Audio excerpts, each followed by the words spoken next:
મહેસાણા જિલ્લાના ખેરાલુમાં anti corruption bureau એટલે કે એસીબીએ એક મોટી કાર્યવાહી કરી છે। ખેરાલુ મામલતદાર કચેરીના પુરવઠા શાખાના નાયબ મામલતદાર ધર્મેન્દ્ર કુમાર કનૈયાલાલ મહેતાને લાંચ લેતા ઝડપી પાડ્યા છે। આરોપી અધિકારી સસ્તા અનાજના પરવાનેદાર વેપારીઓ પાસેથી માસિક ₹1000થી ₹5000 સુધીનો હપ્તો વસૂલતા હતા। જો વેપારીઓ હપ્તો ન આપે તો તેમને બિનજરૂરી નોટિસો મોકલવી હેરાન કરવામાં આવતા હતા। એસીબીને મળેલી બાતમીના આધારે એક જાગૃત નાગરિકની મદદથી ડિકોય ગોઠવવામાં આવ્યું હતું। આરોપીએ 2 માસના હપ્તા પેટે ₹10,000ની લાંચની માંગણી કરી હતી। લાંચની રકમ સ્વીકારતા જ તેમને રંગે હાથ ઝડપી લેવામાં આવ્યા હતા।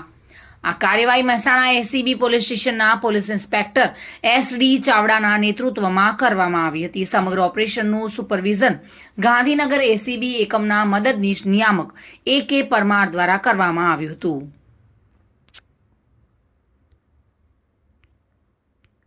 ભાવિન ભાવસાર સાથે bureau report, today Gujarati news. આ સમાચાર આપને કેવા લાગ્યા? ટુડે ન્યૂઝને લાઈક, શેર અને સબસ્ક્રાઇબ કરો।